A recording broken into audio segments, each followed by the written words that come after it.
दोस्तों अस्सलामु अलैकुम वरहमतुल्लाहि वबरकातुह। दोस्तों जगन्नाथ का मंदिर का नाम तो आप लोगों ने सुना होगा। इंडिया का बहुत बड़ा टेम्पल।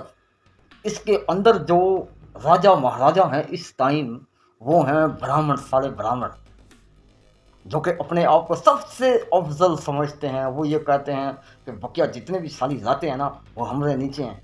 कास्त्री हो गए, विश्व हो गए, शूद्र हो गए, दलित हो गए, ये तो हमारे मुलाजिम है भाई।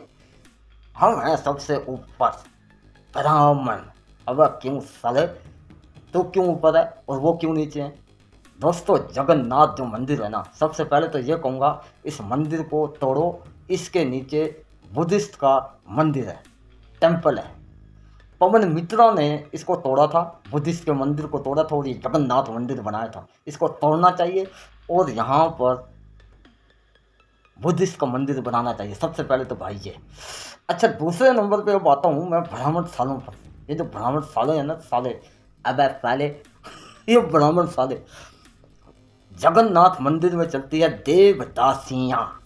देवदासियाँ ये साले ब्राह्मण बड़े गंदे और गलीज किस्म के लोग हैं भाई। इनका मैं क्या बताऊँ आपको। ये जिस तरीके से शूद्र पर और दलित समाज के लोगों पर जुल्म करते आए हैं सदियों से ये जो जुल्म करते आए हैं ब्राह्मण, दलित और शूद्र लोगों पर, सुनिए आप।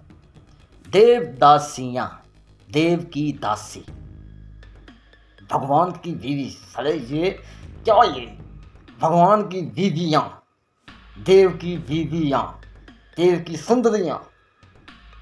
देवदासी, देव की स्लेव, उसकी खादमा, उसकी बीवी, जो मर्जी कह लीजिए इसको। इस जगन्नाथ मंदिर में एक रिवाज है कि किसी भी लड़की को पसंद कर दो और उसे कहो कि देव ने तुम्हें पसंद कर लिया है, आज से तुम देव की दासी।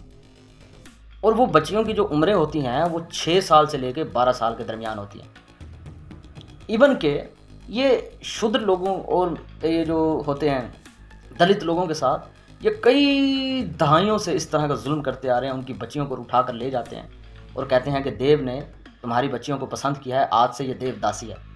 वो बेचारे अपनी बच्चियों को उस मंदिर में फेंक आते हैं जा करके।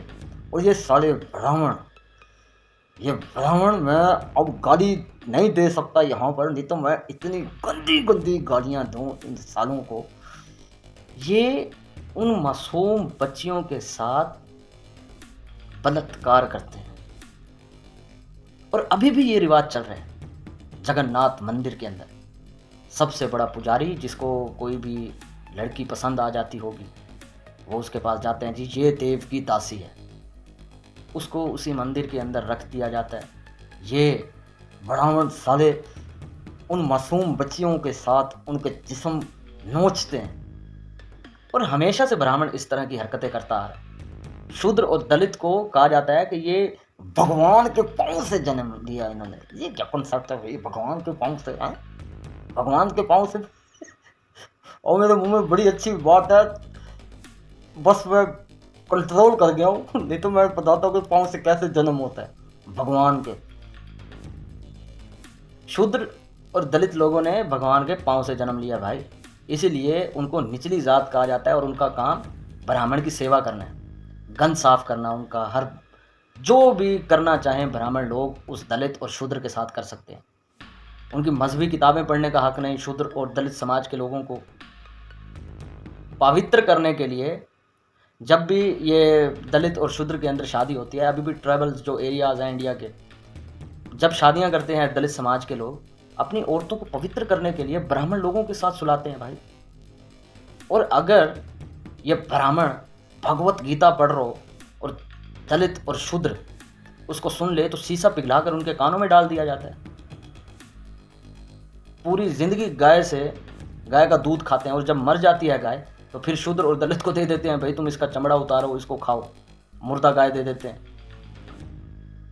पिछले दिनों दलित और शूद्र लोगों ने प्रोटेस्ट भी किया। ब्राह्मण लोगों के घरों के अंदर उन्होंने हड्डियां फेंकी जाकर गाय की कि भाई हमारी भी कोई इज्जत है, हमें क्यों घटिया समझते हो। लेकिन ये जो ब्राह्मण हैं ये इंडिया पर कंट्रोल किए हुए हैं। जब तक इन ब्राह्मण लोगों को सीधा नहीं किया जाएगा इंडिया तरक्की नहीं कर सकता।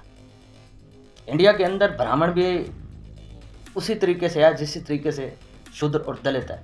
बल्कि मैं तो कहूँगा शूद्र और दलित की जो मर्द हैं उनकी ब्राह्मण औरतों के साथ शादी होनी चाहिए, तभी ये काम सेटल होगा, अदरवाइज नहीं। अशुद्ध और दलित समाज के लोगों ब्राह्मण लड़कियों को पटाओ, उनके साथ ब्याह करो, तब इक्वालिटी आएगी।